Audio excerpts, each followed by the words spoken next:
Hola a todos, ¿cómo están? Espero que muy bien. Nuevamente una entrevista esta semana, como siempre, a grandes personalidades. En esta ocasión estoy muy contento porque tenemos aquí a uno de los recomendados por el profesor Alberto Venegas Lynch. Se trata del economista y escritor Iván Carrino. ¿Cómo estás, Iván? Hola Andrés, ¿cómo estás? Un gusto saludarte y bueno, felicitaciones por la iniciativa. Un gusto que puedas aquí participar en las entrevistas y que seas uno de los recomendados del gran profesor Alberto Venegas Lynch. Sin duda, un Y honor.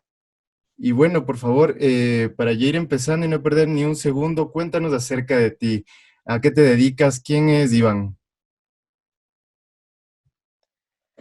Bueno, me dedico a la economía, estudié ciencias económicas en la Universidad de Buenos Aires, estudié la carrera de administración, trabajé en finanzas un tiempo, hasta el año 2011, siempre me interesó mucho la economía y a partir de ese año decidí estudiar eh, economía de manera formal, ¿no? Y me viajé hasta Madrid, donde está el profesor Jesús Huerta de Soto con su programa de maestría, la maestría en economía de la escuela austríaca. Así que en el año 2011 ahí cambié un poco mi carrera profesional, lo que venía haciendo hasta el momento.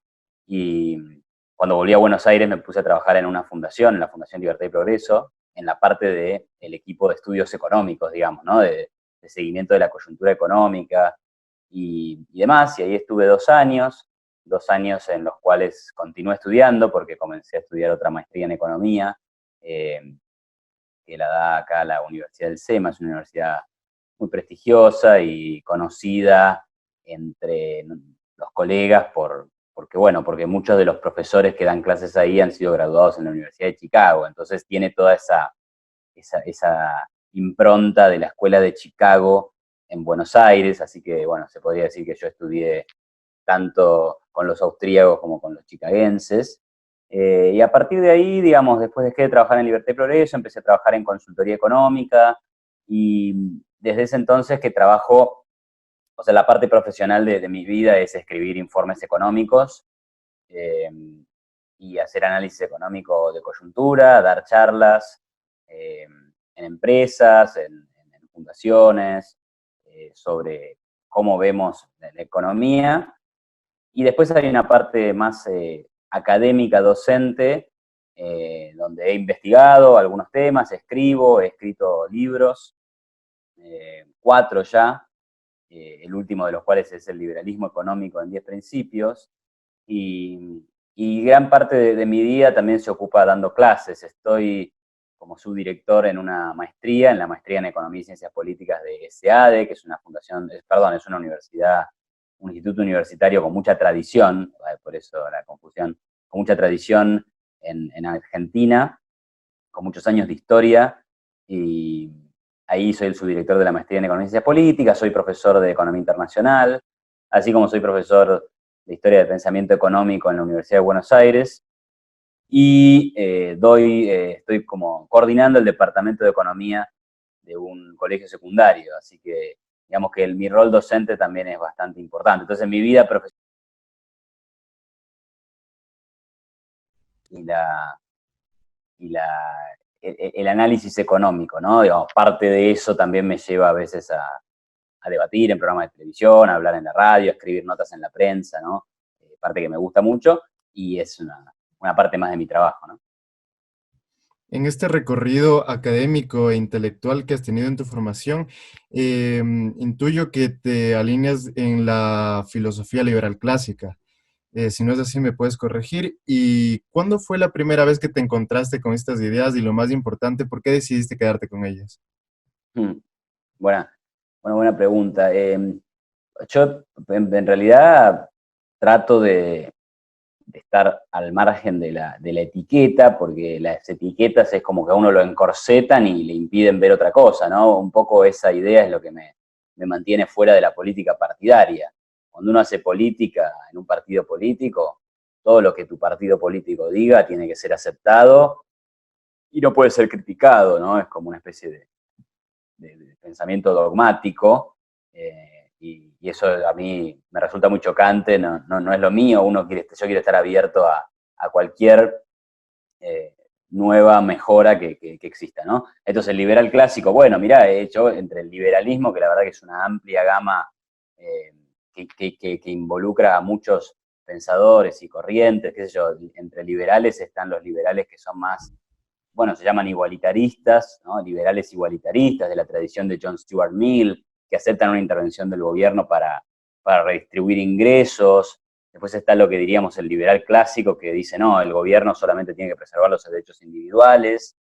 Y después hay una rama que es el más anarquista, que propone que en realidad la solución ideal es que el gobierno no exista. Entonces, bueno, sí, en ese marco, si querés, entre esos tres, estoy más en el medio, en el liberalismo clásico, pero no es porque no me resulten, digamos, interesantes y simpáticas las otras visiones, sí realmente soy crítico con el igualitarismo, pero la cuestión de la anarquía me parece una interesante forma de entender los problemas. Después, realmente plantear la solución de la anarquía me parece un poco como constructivista, ¿no? Como decir, bueno, aquí la luz ha encontrado la verdad absoluta, que es que los mercados funcionan en cualquier lugar, en cualquier momento, y por tanto el gobierno también tiene que funcionar con principios de mercado. Ahí ya creo que hay algunos problemas. Y de hecho la historia del mundo es una historia de estados en donde, desde mi punto de vista, los más exitosos han sido los menos intervencionistas, pero bueno, no hay una experiencia histórica exitosa de anarquía, ¿no? Y la metodología o las herramientas que nos da para entender la realidad, ¿no? Esa es la primera pregunta, se me hizo un poco larga. Lo otro que me preguntabas era, ¿Cómo llegaste a esas ideas y por qué decidiste quedarte en ellas? muy bien, cómo llegué al liberalismo, digamos, ¿no? Y vos sabés que hace unos días, ayer estuve dando una charla y algo me hizo acordar a estos inicios, porque yo, digamos, siempre debatía mucho con mis amigos del colegio secundario, por ejemplo, eh, con algunos profesores también, y debatíamos las ideas y a mí me acusaban mucho de, bueno, pero vos sos un cerrado, vos no aceptás nuevas ideas. Y me gustó la forma en que vos formulaste la pregunta, porque vos lo primero que me dijiste es, ¿cómo llegaste a las ideas y por qué las abrazaste? ¿Por qué te quedaste con ellas? Y eso es muy interesante, porque en realidad uno llega y abraza. Entonces, no es que uno se cierra, que uno está colonizado, que a uno le metieron un chip y no se puede salir de eso, ¿no? O sea, lo que uno tiene es un menú de ideas enfrente que están dando vueltas, que están en el colegio, que están en los diarios, que están hoy por hoy, no tanto en mi época, pero hoy por hoy en Internet, en YouTube, en las redes sociales, y uno agarra de la bandeja lo que más le gusta, lo que más le cierra, etcétera. Y eso fue lo que me pasó a mí. Yo en mi colegio, digamos, tenía una profesora de historia que nos daba una visión bastante de izquierda sobre la historia argentina, la historia latinoamericana, la historia global. Eh, y yo volvía a mi casa y hablaba con mi papá, y mi viejo había estudiado en SEADE, este instituto universitario del cual hoy formo parte yo, y ahí había estudiado con Alberto Venegas Lynch, había estudiado las ideas del liberalismo, y me las transmitía de una forma que a mí me resultaban bastante convincentes, ¿no? Y me pasaba artículos, me pasaba libros. En el año, digamos, cuando yo tenía 15 años, me dio para leer Camino de Servidumbre, ¿no? De Friedrich Hayek. Tremendo libro, digamos. Realmente en esa época yo no lograba comprenderlo del todo, pero ya me impactaba muy favorablemente, me cerraban los artículos que leía. O sea, mi aproximación al liberalismo fue encontrar una explicación del mundo que a mí me cerraba y a mí me convencía. Entonces, fue hace mucho tiempo, digamos, hace unos 18 años, y de ahí en más, que siempre me interesé por el liberalismo y por la economía, ¿no? Así que ese es un poco el cómo llegué y cómo me quedé con estas ideas. Es lo interesante del liberalismo, como tú decías, no es una camisa de fuerza a la cual tú te abrazas dogmáticamente, sino que estás abierto a nuevos descubrimientos, cosas que puedan rebatir tus mismas ideas. Eso es algo muy interesante de esta corriente, porque como justo lo dice, mencionaste el profesor Bernard Lynch, él no lo toma como ideología, sino como la anti-ideología, y que eso es muy, muy interesante para tenerlo en cuenta. Y tú, Así es, fundamentalmente que no sea un dogma, ¿no? exactamente. Y a partir de esto, tú tienes una obra muy interesante, que me parece que es tu última obra, la del liberalismo económico en 10 principios, un ensayo en el cual te defines más o menos lo que vendría a ser la teoría liberal en el campo económico. No sé si nos podrías detallar un poco brevemente sobre cuáles son estos principios y lo más importante, cuál es la vital importancia de entenderlos. Sí, bueno, ahí digamos un poco en tiempos en donde se habla mucho de neoliberalismo y de teoría del derrame, ¿no? O sea, parece que hay dos cosas que son hegemónicas en el mundo y que son las responsables de la pobreza, la marginalidad, la exclusión, el fracaso de los países, que son el neoliberalismo y la falacia de la teoría del derrame. Entonces, bueno, frente a esa coyuntura de ataque a estos muñecos de paja o espantapájaros, como se suele decir, eh, me motivé para escribir y definir qué es una economía liberal, ¿no? Eso por un lado, y por otro lado porque, bueno, justamente en Argentina creo que apareció a partir de los años 2014, 2015, al mismo tiempo que cambió el gobierno, ¿no?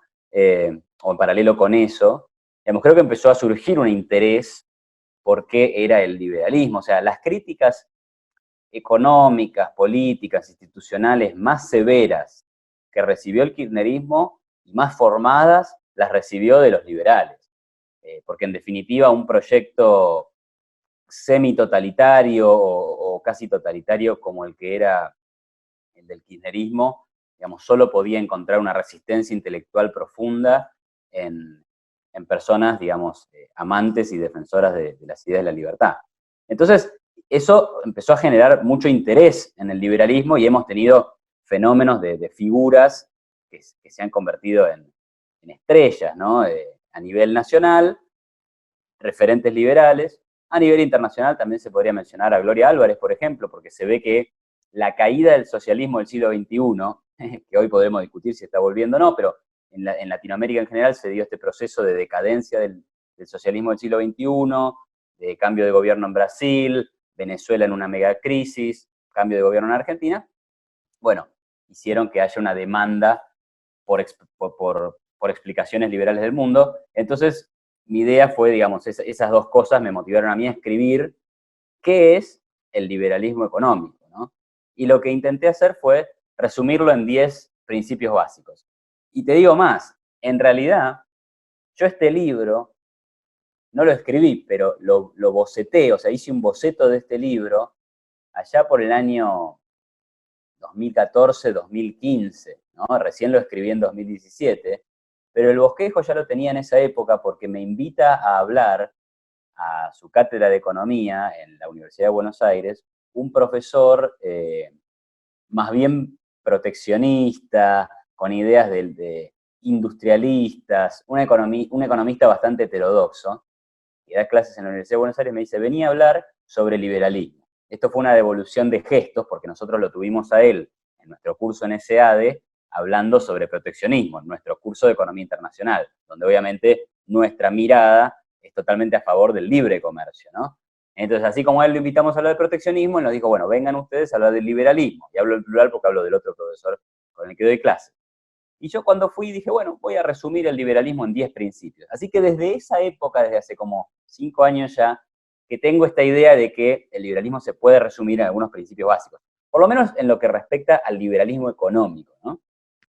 Y ahí está mi libro, digamos, en el 2017, o en el 2000, sí, en el 2017 escribí un ensayo de esos principios, lo presenté en un concurso en México, salió mencionado, gané una mención en ese concurso, entre los primeros 10, entre alrededor de 1000 o 1500 participantes, y después me pareció una buena idea publicarlo como libro, a la editorial, Unión Editorial también le pareció lo mismo, y así que desde alrededor de, no sé si abril de 2017 o un poco más adelante, digamos, se publicó el libro, ha vendido bien, digamos, no te puedo decir los números, la verdad que la editorial es medio chica y es medio informal todo, pero la verdad que veo muy buenas repercusiones en las redes sociales, personas que me felicitan por el libro. Si voy a dar alguna charla por el libro, la gente se interesa mucho en tenerlo. Entonces, la verdad que para mí es un placer, es una buena retribución esa.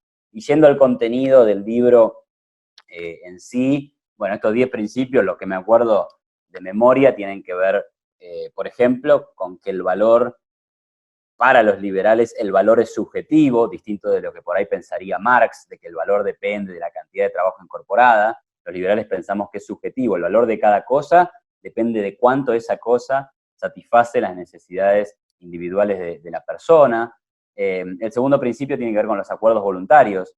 Yo digo que los acuerdos voluntarios, ambas partes ganan, ¿no? O sea, son beneficiosos para todos, también en contraposición con la teoría de la explotación, por ejemplo, o estas ideas de que el comerciante explota a su cliente, o que el distribuidor de una mercadería es el que gana una renta extraordinaria a costa también de los clientes y de los productores primarios, ¿no? Y yo lo que voy a realzar ahí es que si hay un acuerdo entre partes, un intercambio en donde vos me das un bien y yo te pago, ambas partes se están beneficiando, porque de otra manera no existiría el intercambio. Obviamente que ese intercambio puede estar sujeto a error, es decir, en el momento 2 que realizamos el intercambio nos podemos dar cuenta que nos hemos equivocado. Por supuesto que eso puede ocurrir, pero ningún intercambio se realiza eh, voluntariamente si no hay expectativa de ganancia de ambos lados. Así que ninguna de estas transacciones son, ¿cómo se dice?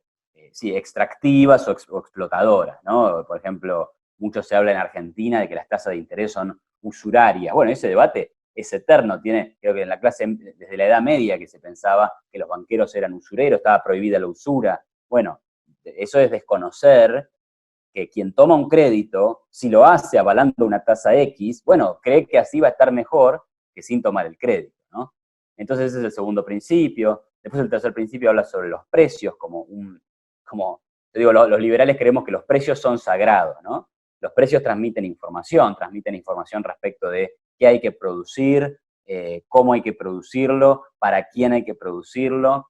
Son los que guían y asignan la producción en un país. Es decir, sin sistema de precios prácticamente que no existe la economía y de hecho la economía colapsa. Y te paso rápido por los otros, digamos, el cuarto principio es que la inflación es un fenómeno monetario, algo que curiosamente en Argentina se discute. También se discute en Venezuela y fíjate cómo les va. Después digo que los controles de precios como principio 5 son peores que la... Entiendo que no hay forma más eficiente e implacable de destruir una economía que generando mucha inflación y muchos controles de precios. Digamos. El caso de Venezuela, como es tan extremo, es ilustrativo de lo que digo, ¿no? Vos generás mucha inflación, generás un aumento, y cuando pones un control de precios, estás reventando a todo el tipo que produce, porque los costos suben, pero eso no pueden trasladarlo al precio, entonces empiezan a quebrar las empresas, ¿no? Y te quedás sin sistema productivo, es realmente, digamos, muy grave. Y otros principios que menciono son que el capitalismo es la mejor herramienta o la mejor forma de reducir la pobreza, la mejor receta contra la pobreza, que el mercado produce y redistribuye, o sea, que el mercado produce y distribuye, y que no es necesaria la redistribución. Ahí me meto un poco con el debate sobre la distribución del ingreso, y me opongo a los principios igualitaristas que sostienen que sí, que efectivamente no puede ser que los ricos ganen tanto más que los pobres y que el gobierno debe hacer algo para igualar un poco más a esos ámbitos de la población o a esos sectores de la población. Y por último también menciono que las instituciones importan, ¿no? Ahí un poco hablo en línea con ese famoso libro de Daron Acemoglu y James Robinson, que es ¿Por qué fracasan los países? Y básicamente plantean que son las instituciones, es decir, las reglas de juego de un país, las que permiten que éste prospere, ¿no? Claro, vemos que hiciste más o menos un decálogo de temas que ya fueron más o menos superados y en algunos países desarrollados y que se ve incluso raro que surjan figuras que se pongan a debatir sobre eso, como el caso de Bernie Sanders o todo el grupo que está alrededor de eso, causan conmociones. Pero nuestra región le ha dado totalmente la espalda a esos principios. ¿Por qué crees tú que esto ha sido de esta forma? ¿Qué nos diferencia de aquellos lugares en los cuales se ha logrado aplicar estos principios y a que la vista está que les ha ido muy bien? Sí. Sí, bueno, es difícil saber por qué toda la región no ha aplicado o no suficientemente ideas liberales o, o lo que algunos ya directamente llaman racionalidad económica, ¿no? Pero, pero digamos que en el último tiempo, por lo menos, ha habido, digamos, por lo menos en los últimos 15 años, Latinoamérica tenía como dos grandes grupos, ¿no? Estaba Venezuela, Ecuador, Argentina y Brasil, gobernados por lo que fue el socialismo del siglo XXI, con aumentos del gasto redistributivo, en el caso de Argentina y Venezuela, eh, financiamiento monetario del déficit fiscal que generaba mucha inflación, en el caso de Brasil y Ecuador, un financiamiento con deuda que les ha generado crisis de deuda a ambos países, ¿no?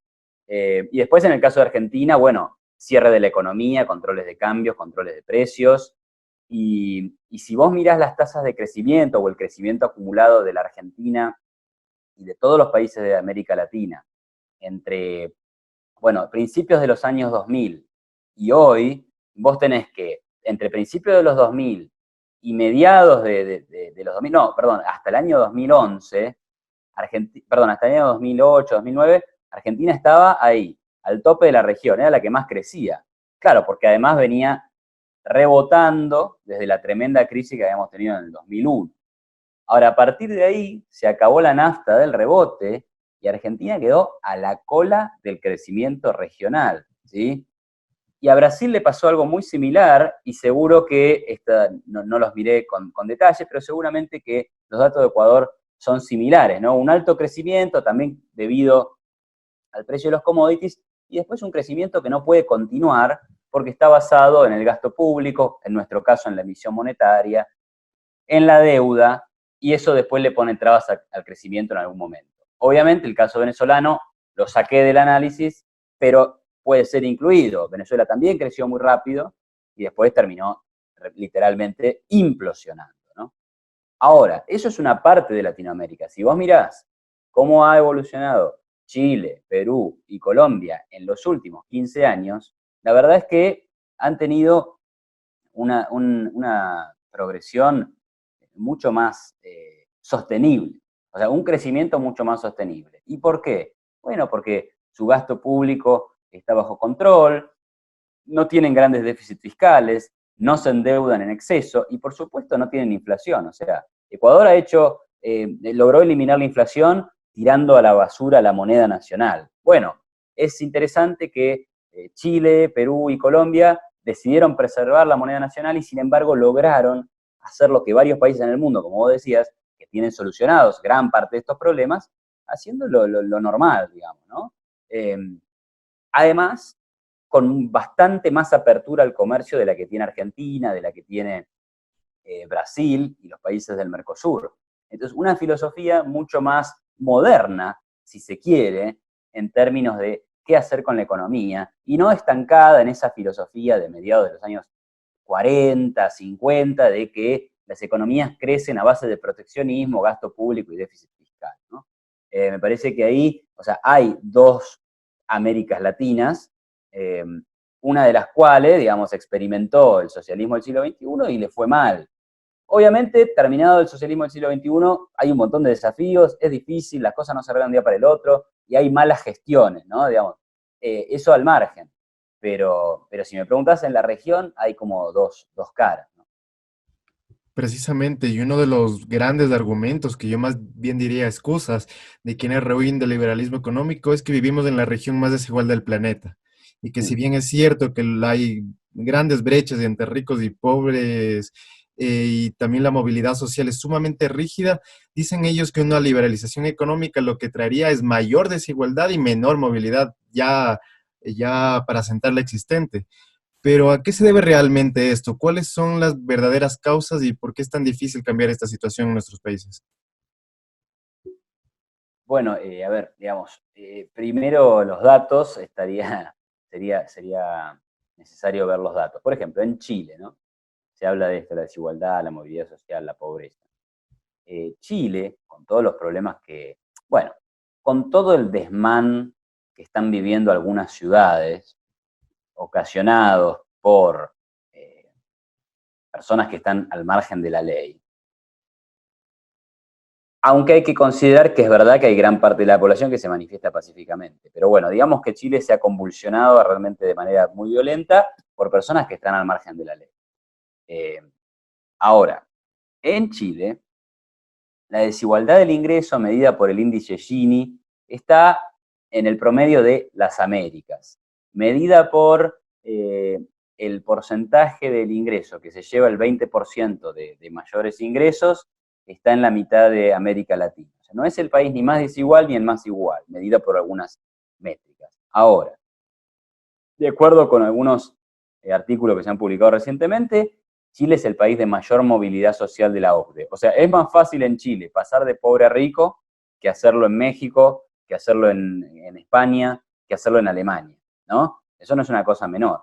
Y por otro lado, con estadísticas del Banco Mundial que miden a la pobreza como aquel que está por debajo de los 5,5 dólares por día, en un dólar que es comparable con todos los países de la Tierra, Chile bajó la pobreza del 53% en el año 87 a el 6% en el año 2017.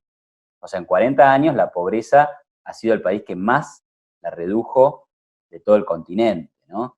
Entonces uno se pregunta ahí, ¿dónde está el problema de la economía chilena? Digamos, medido por estos grandes rasgos, ha mejorado significativamente. Claro que cuando uno mira ese dato de pobreza, dice 6%, parece bajo. Pero, por ejemplo, en Argentina la vara de pobreza es más alta, es más exigente. Y si hacemos la comparación, Argentina está en alrededor del 8. O sea, entre 6 y 8, digamos que Chile en pobreza está parecido a la Argentina. Cuando uno viene acá dice, hay mucha pobreza. Entonces, digamos, desde ya que Chile tiene pobreza, o sea, tener un 6% por debajo de la línea de 5,5 dólares por día, está bien, pero queda mucho por hacer, ¿sí? Los países desarrollados tienen 1 o 2 puntos, ¿sí? Entonces queda mucho por hacer. Pero lo notable del caso chileno, con políticas que han sido relativamente más pro mercado, apertura económica y demás, en comparación con el resto de los países de América Latina, es la evolución. O sea, la evolución ha sido muy buena, ¿no? O sea, hay que mostrar esto, la caída de la pobreza, que ha sido significativa.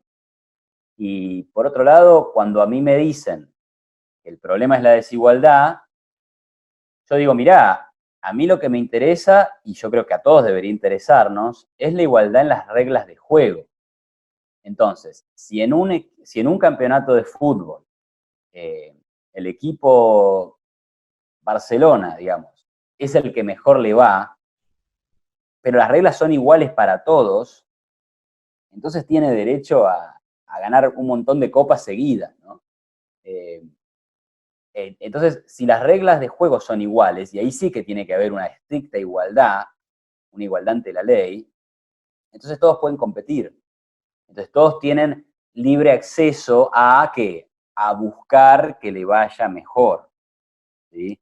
Eso es lo deseable, ¿no? El liberalismo, en definitiva, también es una rebelión contra los privilegios estatales, ¿sí? Por ejemplo, el caso de Uber. No sé cómo será en Ecuador, no sé si está Uber o no en Buenos Aires. Están los taxis avalados por el gobierno. El gobierno le da una licencia a un taxista y le dice, esto es la garantía de que usted no va a competir con nadie que no tenga esta licencia, ¿sí? Por eso es un privilegio del Estado a la persona que maneja un taxi para privarlo de la competencia. Bueno, esos privilegios son antiliberales y generan desigualdades ante la ley que generan desigualdad de resultados, porque el tipo que tiene la licencia tiene posibilidad de generar un ingreso que la persona que no tiene la licencia, en la legalidad, no puede generar el ingreso. Entonces, nosotros estamos a favor de una igualdad de oportunidades legales, es decir, que nadie bloquee a nadie su búsqueda de la felicidad. Pero no queremos la igualdad en la felicidad, porque nadie puede garantizar eso, ¿sí? O sea, ningún Estado puede garantizar el concepto subjetivo de felicidad que tiene cada uno de sus individuos. La tiene que buscar por sí mismo, y la tiene que buscar con sus medios, con su esfuerzo o con la ayuda de quienes lo conocen y creen en él o ella, si fuera una mujer, ¿no? Entonces, ese me parece que es el punto esencial, discutir de fondo la cuestión de la igualdad, ¿no? Más allá de ver datos, ver y ver ratios e índices que obviamente que siempre ayudan a comprender mejor las situaciones, ¿no? Podríamos abstraer que esto que yo te decía que me parecen más de excusas, vienen a ser aquello que dicen los intereses creados de ciertas partes de la población, aliados a intereses políticos que se traducen en este tipo de cosas, inmovilidad social, bajo crecimiento y todo ese tipo de cosas. Y precisamente quisiera pasar al tema de Argentina. Está recién estrenado el gobierno de Fernández y esperanzas de mejora en cuanto al tema económico es lo que menos hay. ¿Cuál es tu lectura de lo que viene para esto de 2020? ¿Hay márgenes de maniobra que le permitan a este nuevo gobierno, esquivar el default y la hiperinflación? ¿O tú cómo crees que va a ir la cosa? Bueno, te diría que esperanzas de mejoras para los que no son liberales o para los que no son del partido de Macri, hay, ¿no? Digamos. De hecho, a Fernández se lo vota, te diría que en gran parte porque la economía ha sido un desastre durante los últimos 2 años de gestión de Macri, ¿no? O sea, el salario real, no, perdón, el salario en dólares, medido en dólares, entre agosto del 2017 y octubre de 2019 cayó 50%. Entonces, claramente que, a ver, el país puede ser muy peronista, puede haber una cultura acá muy populista, pero si eso no hubiera pasado, yo dudo mucho que Cristina Fernández de Kirchner, que es la vicepresidenta hoy, hubiera tenido posibilidades serias de volver. O sea, realmente lo que ocurrió tiene un origen en el fracaso económico que fue la gestión que acaba de terminar, ¿no? Entonces vos preguntabas qué puede pasar en 2020, si se puede evitar un default, si se puede evitar una hiperinflación. Eh, yo creo que para que haya una hiperinflación hay que ser extremadamente bruto. Venezuela es un caso de gente muy bruta y seguramente malintencionada, con ideas comunistas, y eso sin duda que lleva a la catástrofe. No creo que eso esté ocurriendo en Argentina, o sea, no veo semejante nivel de impericia ni de, ni de, ni de comunismo, por decirlo de alguna manera, eh, en la gestión de Alberto Fernández. Ahora, hay veces que, bueno, digamos, si la confianza se desploma, los escenarios pueden ser muy malos, pero la cuestión principal es el tema de la deuda. O sea, el problema fundamental de la economía argentina es el déficit fiscal, que ha generado una enorme cantidad de endeudamiento y que como no hubo reformas de fondo durante estos 4 años que generaran perspectivas de futuro, y Argentina ya se endeudaba a tasas que eran bastante altas en términos regionales, bueno, eso generó una caída de la confianza que hizo que se le acabara el crédito al gobierno, ¿no? Se le acabara el crédito al gobierno y eso desencadenó la primera crisis del 2018, que eso nos llevó al plan fiscal y financiero con el Fondo Monetario Internacional, que te diría que estaba dando algunos buenos resultados. O sea, el acuerdo con el Fondo Monetario Internacional arranca en junio de 2018, pero digamos que se hace un nuevo acuerdo que perdura para adelante en octubre de 2018. Y de octubre de 2018 a julio de 2019, los datos de la economía empiezan a mostrar marginales mejores. De la inflación en los últimos 4 meses previos a julio venía bajando, por ejemplo, en la mirada mensual. Después la economía estaba buscando su piso, parecía que empezaba a rebotar, y el dólar estaba relativamente estable y sin aumentos significativos de la demanda por encima de la oferta, ¿no? Entonces había una situación de relativa calma. Lo que pasa es que la victoria de Alberto Fernández en las elecciones primarias, en las PASO, lo que prácticamente lo puso en la presidencia de la Nación de manera muy anticipada, estamos hablando de agosto y recién asumió ayer, que fue 10 de diciembre, eso generó el temor en los mercados de que se abandonara definitivamente el plan con el Fondo Monetario Internacional. Lo que llevó el riesgo país desde el altísimo 900, desde los altísimos 900 puntos a 2.500 puntos. Entonces ahí a la Argentina se le acabó el financiamiento total, total. Por tanto, ahora, ¿qué te queda? Que tenés que pagar un montón de vencimientos de deuda, que no tenés más plata del Fondo Monetario Internacional y que no tenés plata para pagar esos vencimientos de deuda. Entonces la clave es qué va a pasar en estos días con la deuda. Porque cuando llegas a esta situación, o haces un ajuste durísimo para tratar de recuperar la confianza, que difícilmente recuperes, porque como el ajuste va a ser tan duro, no te lo van a creer. Entonces nadie te va a confiar en vos y el riesgo país no va a bajar lo que tiene que bajar para poder volver a los mercados. O le pedís más plata al fondo. Pero si le pedís más plata al fondo, aceptás más condicionalidades, cosa que el gobierno de Alberto Fernández no está dispuesto a aceptar. O, ¿qué haces? Vas a un default. Default que le van a llamar renegociación de la deuda. Pero a ver, si yo te dije que esto valía 100 y que te iba a pagar 107 a fin del año que viene, y te digo, mirá, esto que valía 100, bueno, en realidad no te voy a pagar 107 porque no puedo, te voy a pagar 50 y encima no te lo voy a pagar en el que viene, te voy a pagar en 2 años. Y vos estás de acuerdo. Entonces, como vos aceptás, porque digamos que, bueno, es un acuerdo voluntario si querés, pero digamos, vos aceptás porque muchas alternativas no ves, entonces te parece mejor eso que llevar al gobierno a un juicio y decir, no, no acepto, vendo mi bono, etcétera. Bueno, entonces no se llama default, se llama renegociación de la deuda, pero lo que hay es una quita. Entonces, finalmente en Argentina está a las puertas de una nueva reestructuración de deuda, en donde a los tipos que apostaron por el gobierno y le prestaron dinero, le van a devolver menos de lo que prestaron. O sea, fue un negocio ruinoso para todos los ahorristas argentinos e internacionales prestarle al gobierno argentino, ¿no? Entonces, ¿en qué vamos a estar ahora? Bueno, en esa renegociación de la deuda. Lo que pasa es que de acá en adelante, bueno, las perspectivas económicas, digamos, pueden empeorar significativamente si es que el gobierno, dado que no tiene financiamiento, acude sin límites a la emisión monetaria. Pero ya parece que están anunciando que no es que van a hacer un desastre fiscal financiado con emisión monetaria, sino que intentarían de alguna manera cerrar la brecha fiscal subiendo algunos impuestos. Y te diría que es probable que se baje un poco el gasto.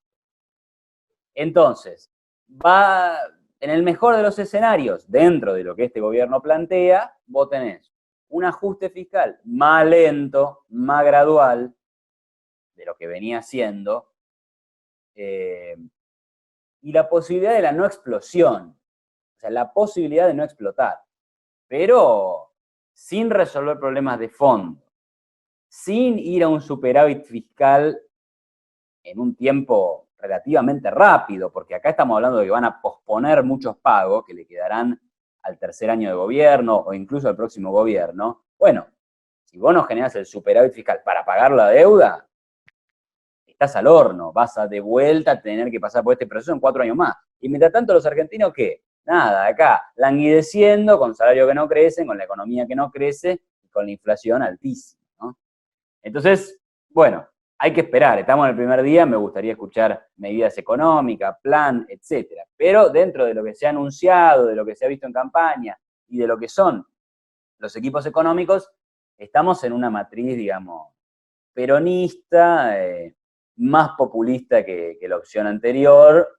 Ahora, no parece ser el chavismo venezolano, no parece ser eso. Claro, totalmente, pero teniendo en cuenta que pusieron a un ministro de Economía de la escuela de esta escuela de Stiglitz, no sé cómo vaya a ir la cosa.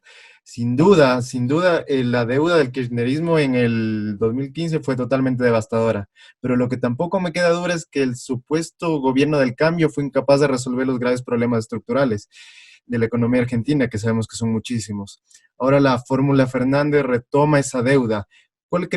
¿Cómo ves tú el saldo del macrismo? ¿El país se lo recibe mejor que en el 2015 o en peores condiciones? Eh,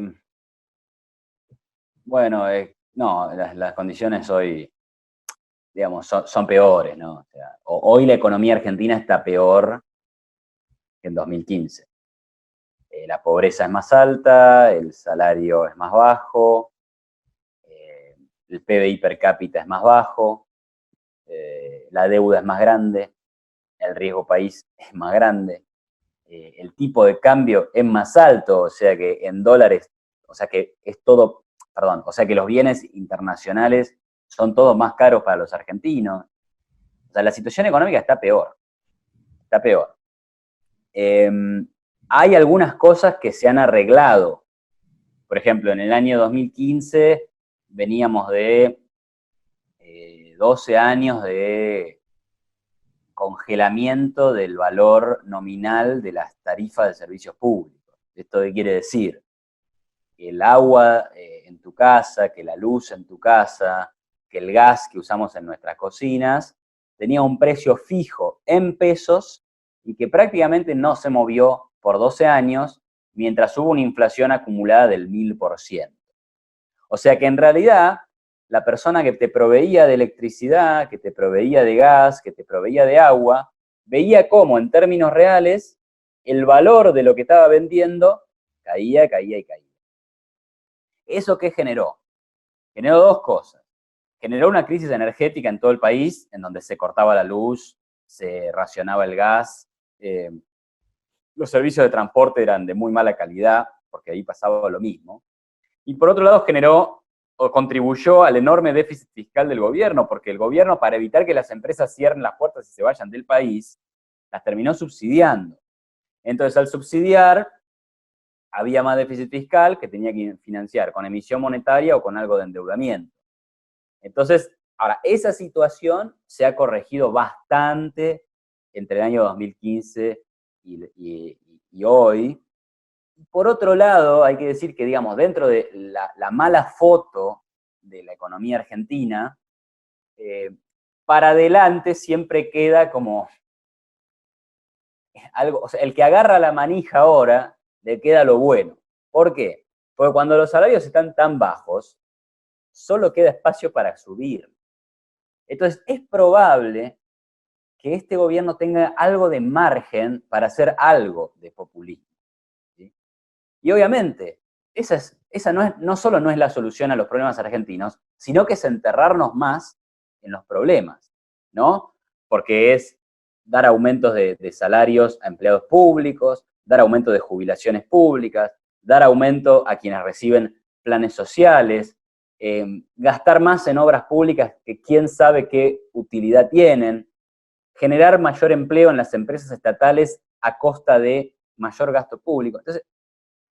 Entonces, puede haber un espacio para la expansión fiscal y la expansión monetaria que genera una reactivación de muy corto plazo. ¿Sí? ¿Por qué? Y porque hoy está la economía tan caída que algo podés rebotar. Entonces ese es el gran peligro que yo veo hacia adelante. Que este gobierno haga un poquito de populismo, se vean, entre comillas, buenos resultados de corto plazo, pero que nos metan más profundamente en un lío económico que haya que resolver para adelante. Más todavía si el ministro de Economía renegocia la deuda, entre comillas, de manera exitosa. Porque en materia fiscal van a ver que encima, digamos, hay un montón de cosas que estábamos pagando hasta ahora que ahora no las pagamos más. Entonces imagínate si vos en tu casa de repente tenés un gasto fijo de $600 y de repente tu gasto fijo bajan a 200. ¿Pero por qué? Porque un montón de proveedores le dijiste, mire, no le pago 400. Y vos vas a decir, qué bien, ahora tengo un montón para gastar en otras cosas. Bueno, sería un error muy grave que vos tomes esa decisión, porque en realidad los proveedores algún día van a venir y te van a decir, che, a mí me está debiendo. Me dejaste de pagar, pero me dijiste que me ibas a pagar en 5 o 6 años. Entonces, esa es la gran preocupación que veo. Yo creo que acá van a intentar hacer un plan populista, tal vez no extremo, pero para mostrar estos resultados de corto plazo, después tratar de ganar las elecciones más adelante, pero después nos van a meter en un problema a solucionar a futuro. Y ahí, bueno, sí, siempre cualquier escenario es probable en este país. Digamos, Argentina siempre se enfrenta con el mismo problema, que es el gasto público y el déficit fiscal.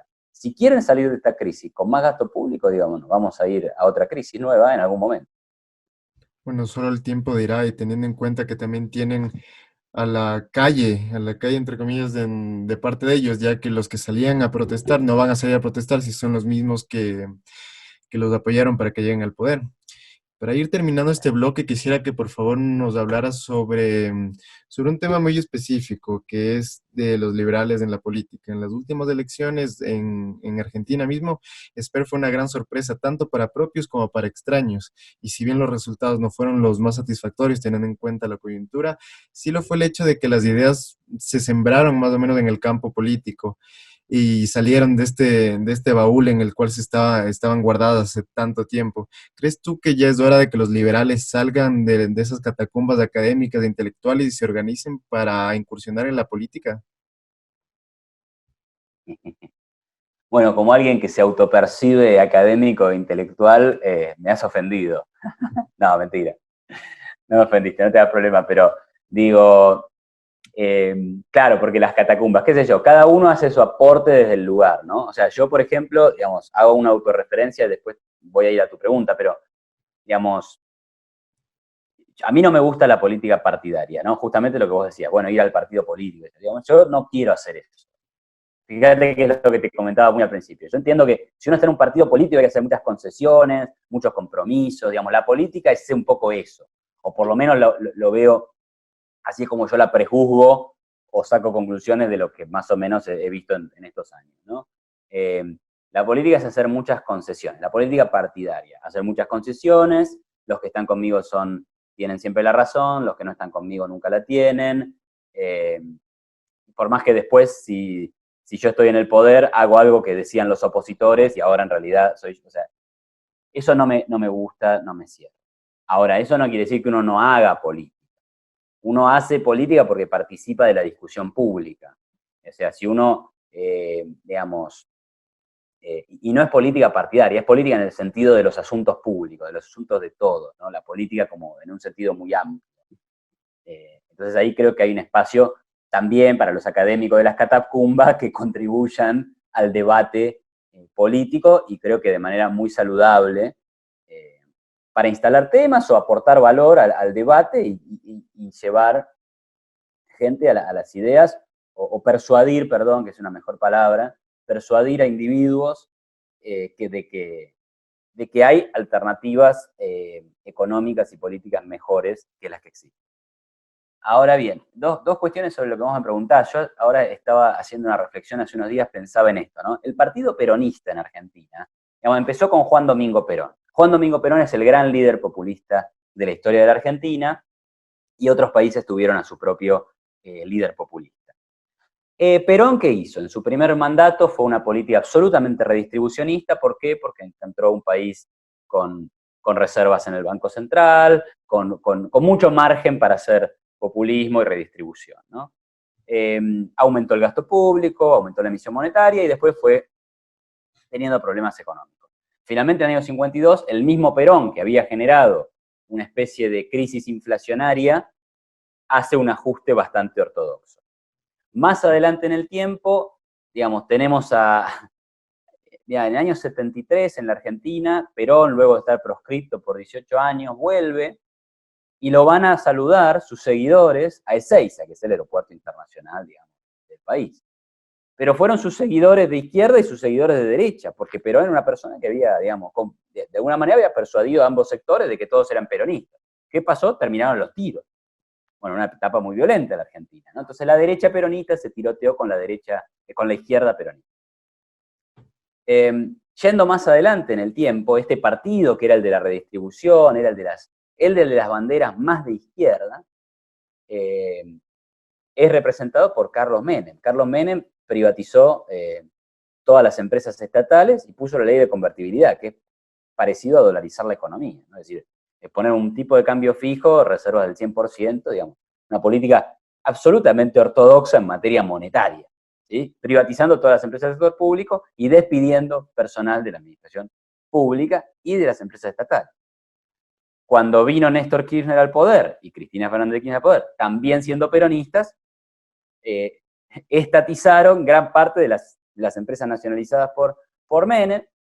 De vuelta, inauguraron una etapa de redistribución de los ingresos, acudieron a la inflación. Entonces lo que te quiero decir es interesante lo que pasa en el peronismo, porque si el peronismo fuera un partido que tuviera internas, podría ser una especie de partido como lo son los grandes partidos de Estados Unidos, porque tendría diversas líneas, pero bajo un mismo paraguas que es el peronismo. Lo que pasa es que acá, obviamente, el peronismo es un partido desorganizado, monárquico, sin internas, sin elecciones claras, no existe.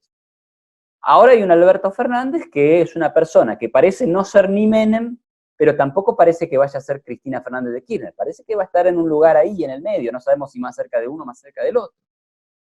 Te quiero decir, el peronismo tiene espacio, como sea que se haya dado, para matices. No sé si lo resuelven de la mejor manera esos matices, pero lo resuelven. ¿Por qué voy a esto? Porque digo, hay dos alternativas para los liberales en la política. Una es crear un propio partido, sin duda, que es algo que te digo que es bastante difícil. Otra es crear un frente, bueno, no sé, porque no sé tanto de política. Pero la otra es que haya liberales participando en partidos, que no necesariamente son extremadamente liberales, pero que son más grandes y que permitan el disenso interno. Obviamente estoy pensando en el Partido Republicano en los Estados Unidos, que tiene a gente como Donald Trump, pero tiene a alguien, o tuvo muchos años, alguien como Ron Paul, que es un libertario, liberal, que quiere terminar con la Fed, que quiere que la intervención militar en fuera de los Estados Unidos se termine, unas posiciones muy liberales en economía, en política, etc., ¿no? Entonces, ahora, yendo al corazón de tu pregunta, yo creo que los liberales que quieran hacer política tienen todo mi apoyo y mis deseos de éxito. Y además, mi admiración, porque la política es un terreno donde hay mucho compromiso, muy sucia en algún sentido, donde uno se tiene que embarrar las manos, donde uno tiene que ceder a sus principios. Entonces yo creo que eso, hay que tener coraje para hacerlo. Entonces yo lo apoyo, me parece bien. Pero bueno, yo no participo. Clarísima tu respuesta. Y ya para entrar al último bloque, quisiera que por favor nos ayudes con ciertas recomendaciones en cuanto a obras, ya sea libros, películas, podcasts, pero que crees que han aportado en tu descubrimiento académico intelectual a través de los años y crees que también le pueden servir a quienes nos están escuchando. Bueno, sobre libros te digo que tengo una entrada en mi canal de YouTube que se llama 5 libros de economía y liberalismo. Así que por ahí redirigiría a los que están viendo, a los que vean esta comunicación, a ese video. Menciono algunos libros, algún manual de economía básico que me gusta mucho, libros de Mises, libros de Hayek, un libro de Ayn Rand que también me gusta mucho. Así que te voy a decir sobre libros que ya recomendé, ahí están. Pero te voy a decir los libros que quiero leer. Porque hay 2 libros que quiero leer y que todavía no he leído. Uno es el problema de la autoridad política, de David Humer, creo que es el apellido de su filósofo, se llama Huemer de apellido, Humer. Y lo acaba de publicar en español la editorial Deusto. Y la verdad es que lo quiero leer porque me lo han recomendado mucho, o no sé si mucho, pero 3 personas que admiro mucho me han hablado muy bien de ese libro, ¿no? Uno es Alberto Venegas Lynch, otro es Juan Ramón Rayo, y otro es un ex alumno mío que se llama Martín Moretti, que me ha hecho referencia a ese libro de manera permanente. Entonces digo, bueno, algo bueno debe tener ese libro. Y la verdad que el otro que tengo ganas de leer, me lo olvidé ahora, pero ya me va a venir a la mente. Pero tengo otro libro ahí dando vueltas en la cabeza que cuando pueda lo empezaré a leer.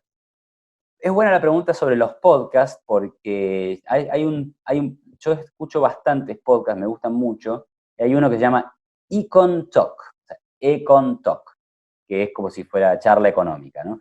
Es de Russell Roberts y es un podcast de entrevistas donde Russell Roberts entrevista a un montón de principalmente economistas, pero a veces pueden ser filósofos, pueden ser politólogos, sobre temas específicos, en general sobre un tema que ese autor haya tratado. Por ejemplo, habla con George Selgin del sistema bancario, la reserva fraccionaria y las alternativas al sistema de la Fed en Estados Unidos. Habla con Peter Boettke sobre el trabajo de Mises y de Hayek. Habla con Stephen Horwitz que es un profesor de economía en Estados Unidos, sobre cómo es dar clases de economía. Bueno, y así tiene miles de podcasts que a mí me han resultado siempre muy interesantes para aprender y bueno, para aprender un poco más siempre de economía y temas aledaños, ¿no? Historia, filosofía, política. Después hay otro que se llama eh, Libertarian Thoughts, creo, algo así. Después, si querés, te lo paso y lo ponemos ahí en la descripción de YouTube, pero escuché algunos, es algo que descubrí más recientemente, te diría este año, y me escuché 3, 4 podcasts, me parecieron muy buenos. Bueno, son en inglés, pero están muy bien. Me gustaron mucho algunos de los temas que escuché ahí. Y después, bueno, no sé, videos, series que haya visto últimamente y me hayan parecido relevantes, te diría Chernobyl, es la última serie que vi que dije, wow, esta es buenísima, me gusta Chernobyl. Estoy leyendo un libro que se llama La vida cotidiana durante el estalinismo. Es un libro de historia, es un libro de una autora norteamericana. Está muy bien documentado. Ya me leí la parte de la vida cotidiana económica y realmente me ha parecido muy similar a lo que se cuenta de la vida en Venezuela, con largas colas, padecimientos, realmente terrorífico. Mucho privilegio, hablando de privilegio, ¿no? Los amigos del poder tenían mayor acceso a la comida, a los bienes, no hacían colas. Realmente la historia en los regímenes comunistas se repite una y otra vez.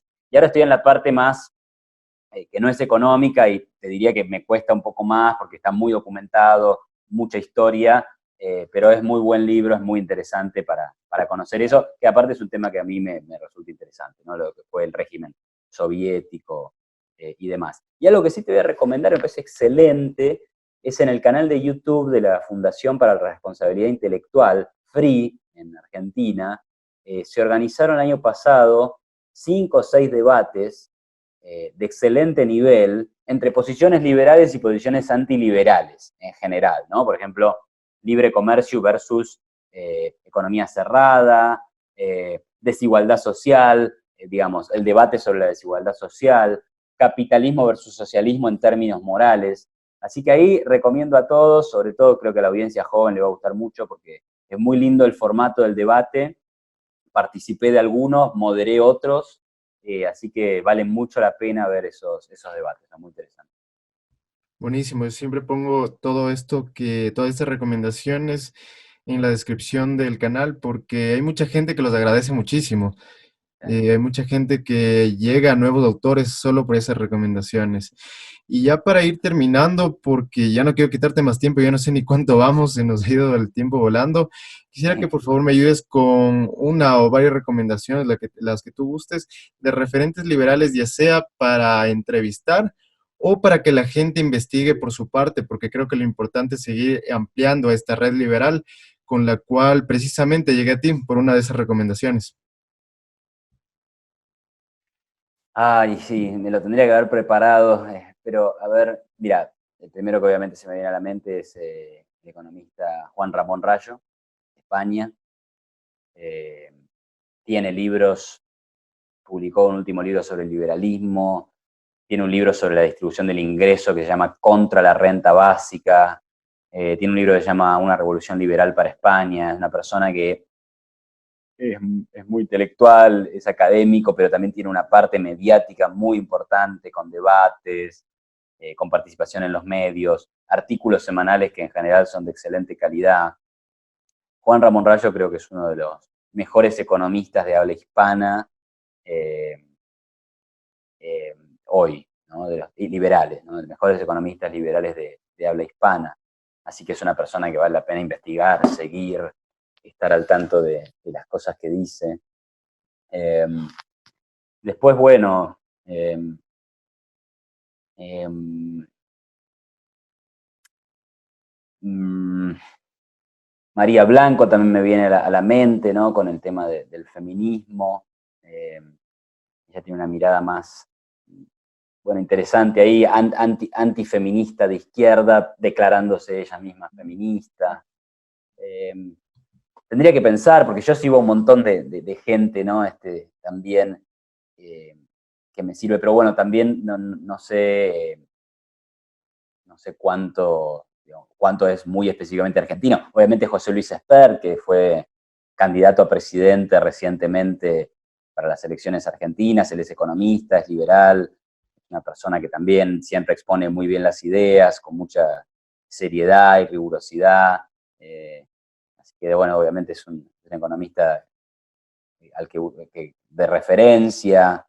Bueno, como verás, veo, son muchos economistas, aunque María también es economista, y es profesora de Historia del Pensamiento Económico. Martín Krause, pueden ver sus videos en YouTube sobre la distribución del ingreso, conferencias, clases. Martín es un excelente profesor y yo tengo el gusto y el lujo de dar clases con él, así que a Martín Krause te lo recomiendo mucho. Manuel Adorni es uno que es un joven, bueno, joven, un joven economista argentino que también ha crecido mucho en el último tiempo, muy ácido en sus tweets. Eh, Así que, bueno, ahí hay para leer e investigar, ¿no? Precisamente, y tiene todo el mundo para poder escoger por dónde empezar. En YouTube me imagino que debe haber vasta cantidad de videos, papers y todo en Internet para que la gente pueda seguir investigando y pueda seguir formándose en cuanto a las ideas Sí, liberales. y te recomiendo uno más, que lo hablamos al principio fuera de cámara, mi amigo Luis Espinosa Godet, que está trabajando en Ecuador hace muchos años, fue compañero mío de la maestría en la Universidad Rey Juan Carlos de Madrid, y es ecuatoriano como vos, así que él hace un gran trabajo, la gente que está en el Instituto de Dora de Ampuero hacen un gran trabajo en Ecuador, y le mando un saludo a ella también. Gabriela Calderón, excelente economista y analista en los medios, con quien tengo trato, y he tenido una charla con ella sobre la dolarización, que está en mi canal de YouTube también, así que ahí también ellos dos, y el Instituto, creo que es de Economía Política, o algo así, digamos, perdón si digo mal el nombre, No sé, pero también lo recomiendo mucho. sí, precisamente Luis fue el primero de los entrevistados. Gabriela Ah, me parece que excelente. fue hace unas 3 4 entrevistas y Dorita de Ampuero fue una entrevista no para Libertarios, sino para Libre Razón, que es un nuevo think tank de aquí de Quito que lo hemos conformado. Bueno, eso sería todo por mi parte. No sé si tú quieres añadir algo más. No, no, bueno, simplemente agradecerte, ha sido una buena charla y bueno, espero que siga creciendo tu canal y tu carrera. Bueno, las gracias principalmente a ti y esperemos que estas entrevistas le logren sacar de de esos huecos intelectuales que tienen muchas personas. A mí me ha resultado muy interesante la entrevista, te doy muchísimas gracias por ello y muchas gracias a todos ustedes que ven la entrevista. No olviden darle like si les ha gustado, comentarlo y sobre todo compartirlo porque las ideas de la libertad no se van a compartir solas. Eso ha sido todo y nos vemos para la próxima.